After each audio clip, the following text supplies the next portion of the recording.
प्रिय विद्यार्थियों, आज हम ज्यामितीय समावयवियों के अभिविन्यास को ज्ञात करने की विधियों के बारे में अध्ययन करेंगे। पहली विधि है द्विध्रुव आघूर्ण विधि यानी डाइपोल मोमेंट मेथड। सिस समावयवियों का कुछ द्विध्रुव आघूर्ण होता है, जबकि ट्रांस समावयवियों का द्विध्रुव आघूर्ण नहीं होता, क्योंकि समान समूह विपरीत दिशा में होने के कारण ये एक दूसरे का इलेक्ट्रॉनिक प्रभाव उदासीन कर देते हैं। जैसे डाइक्लोरोएथीन तथा 2-ब्यूटीन में जो ट्रांस समावयवी हैं, उनमें समान समूह कार्बन कार्बन द्विबंध के विपरीत स्थित हैं, इसीलिए इसका द्विध्रुव आघूर्ण म्यू का मान 0 होगा। जबकि सिस समावयवी डाइक्लोरोएथीन के सिस समावयवी का द्विध्रुव आघूर्ण 1.85 डेबाई होगा। ऐसे ही 2-ब्यूटीन के ट्रांस समावयवी का द्विध्रुव आघूर्ण 0 तथा सिस समावयवी का द्विध्रुव आघूर्ण 0.4 डेबाई होता है। यदि ज्यामितीय समावयवियों में दोनों कार्बन परमाणुओं पर विपरीत इलेक्ट्रॉनिक प्रभाव के समूह जुड़े हों, तो ट्रांस रूप का द्विध्रुव आघूर्ण सिस रूप की तुलना में अधिक होता है, क्योंकि ट्रांस रूप में समूहों का द्विध्रुव आघूर्ण उनके इलेक्ट्रॉनिक प्रभाव के जुड़ जाने के कारण होता है। जैसे इस उदाहरण में जो ट्रांस समावयवी है, उसका द्विध्रुव आघूर्ण 1.9 डेबाई है, जबकि सिस का द्विध्रुव आघूर्ण 1.71 डेबाई है। दूसरी अभिविन्यास ज्ञात करने की विधि है चक्रीकरण विधि। इस चक्रीकरण विधि में सिस समावयवियों में क्रियात्मक समूह एक ही तरफ होने के कारण उनकी अंतरक्रिया द्वारा अणु का शीघ्रता से चक्रीकरण हो जाता है, जबकि ट्रांस रूप में ऐसा संभव नहीं है। जैसे मैलेइक अम्ल, इसमें जो सिस रूप है, इसका यदि गर्म करें तो इसका चक्रीकरण होकर मैलेइक एनहाइड्राइड बनता है, जबकि इसके ट्रांस रूप फ्यूमेरिक अम्ल को यदि उच्च ताप पर गर्म करें तो इससे भी मैलेइक एनहाइड्राइड बनता है। तो इनमें अंतरक्रिया आसानी से सिस रूप में होती है, ट्रांस रूप में उच्च ताप पर होती है, सामान्य ताप या कम ताप पर नहीं होती। तीसरा जो मेथड है वो है गलनांक व क्वथनांक। ट्रांस रूपों में वान डेर वाल बल सिस रूपों की तुलना में अधिक होता है, अतः ट्रांस रूपों के गलनांक व क्वथनांक सिस रूपों से अधिक होते हैं। जैसे मैलेइक अम्ल के सिस रूप का गलनांक 130 डिग्री सेंटीग्रेड होता है, जबकि इसके ट्रांस रूप अर्थात फ्यूमेरिक अम्ल का 287 यानी 287 डिग्री सेंटीग्रेड होता है।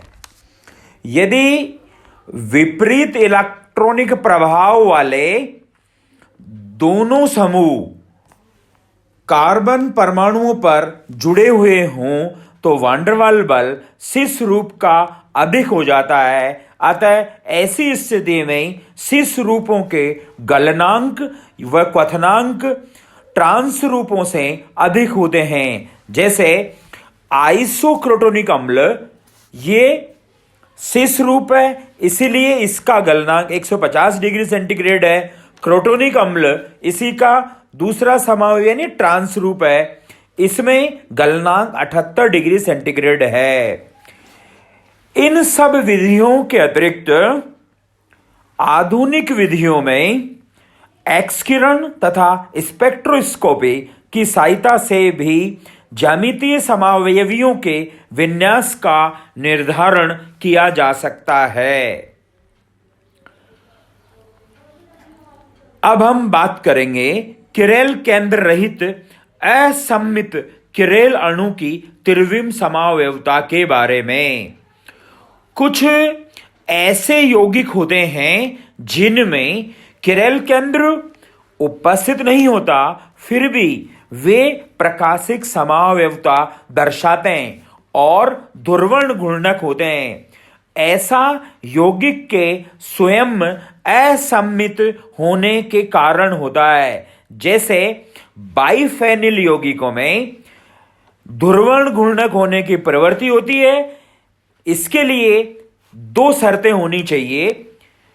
पहली है, कोई सी भी वलय में लंबवत सममिति तल की उपस्थिति नहीं होनी चाहिए, और दूसरी शर्त है, ऑर्थो स्थितियों पर बड़े आयतन के समूह उपस्थित होने चाहिए। ऑर्थो स्थिति पर बड़े आयतन वाले समूह दोनों वलयों को जोड़ने वाले बंध पर मुक्त घूर्णन को त्रिविमीय बाधा के कारण प्रतिबंधित कर देते हैं। जैसे 2,2- डाइनाइट्रो 6,6- डाइफेनिक अम्ल में। दूसरा उदाहरण है इस श्रेणी में इस तरह के यौगिकों का एलिन्स। वे एलिन जिनका सामान्य सूत्र निम्न प्रकार का होता है, जिसमें ए और बी भिन्न प्रतिस्थापी समूह हैं। तो ऐसे अणु किरेल अणु होते हैं, इनमें कोई किरेल केंद्र उपस्थित नहीं होता। जैसे 2,3 पेंटाडाइन के दो प्रकाशिक समावयवी डी और एल निम्न होते हैं। विन्यास और संरूपण में अंतर। विन्यास और संरूपण कई बार भ्रांति उत्पन्न कर देते हैं, क्योंकि दोनों ही शब्द यौगिक की त्रिविम व्यवस्थाओं पर निर्भर करते हैं। विन्यास समूह अणु की ऐसी त्रिविम व्यवस्थाओं के लिए प्रयुक्त किया जाता है जिन्हें विलगित किया जा सकता है। एक विन्यास को दूसरे विन्यास में बदलने के लिए बंध वियोजन एवं बंध निर्माण आवश्यक होता है। एकल बंध पर मुक्त घूर्णन के कारण विभिन्न सापेक्ष स्थितियां संरूपण कहलाती है। संरूपण को विलगित नहीं किया जा सकता। डी तथा कैपिटल एल व स्मॉल एल में अंतर।